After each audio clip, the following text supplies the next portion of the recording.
Bonjour, ici Dr Priscilla Bellil, chiropraticienne pour le squat.ca.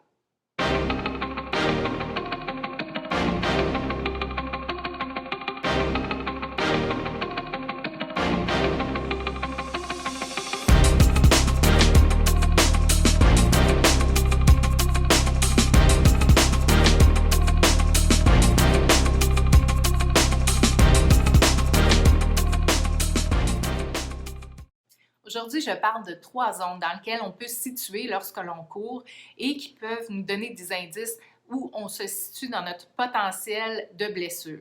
Donc, zone numéro 1. La première zone est la zone verte. Donc, la couleur le dit, vert, tout va bien, on continue à s'entraîner, on se sent bien, on sent notre top de performance, on sent comme on ne s'est jamais senti. Donc, vraiment, le niveau de fatigue n'est pas là, il n'y a pas d'inconfort. S'il y en a, il est très faible, puis ça ne nous limite pas du tout dans nos performances. Ce n'est pas quelque chose qui revient à chaque entraînement ou qui perdure entre les entraînements non plus.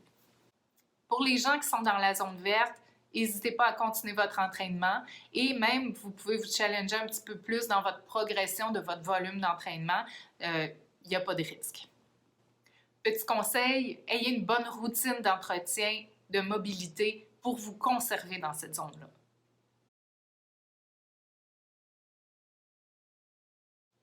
La zone jaune. La zone jaune, là, il y a quelques douleurs qui sont là, qui sont présentes.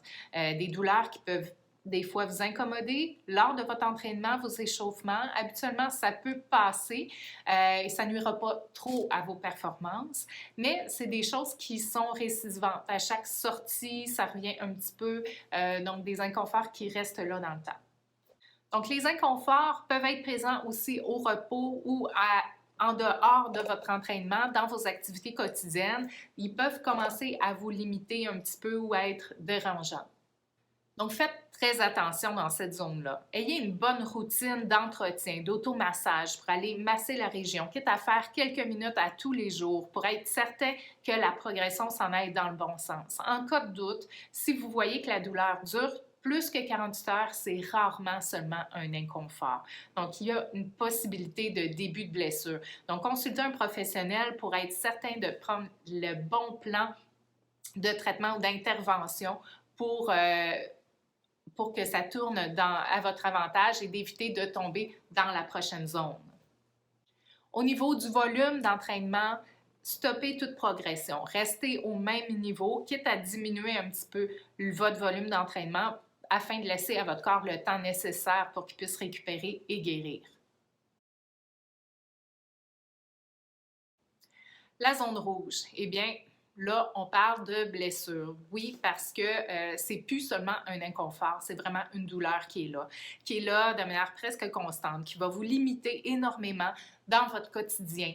La douleur qui est là lors de l'entraînement, c'est une douleur qui est vraiment inconfortable, qui n'est pas supportable, qui va vous pousser à diminuer votre tempo, à changer même la manière dont vous allez attaquer le sol. Donc, votre démarche, votre mécanique va être modifiée. Et c'est là où ça devient un peu sournois parce qu'en changeant toute votre mécanique de course, bien souvent, ça va créer énormément de compensation et là, ça peut faire boule de neige. Donc, attention, continuer à s'entraîner dans cette zone-là, ce n'est pas une bonne décision. Ça pourrait mener à des blessures beaucoup plus sérieuses si vous ne les prenez pas en main dès maintenant. Allez consulter un professionnel qui va être capable de vous diriger vers les bonnes interventions et le bon plan de match pour être capable de retourner au sport le plus rapidement possible.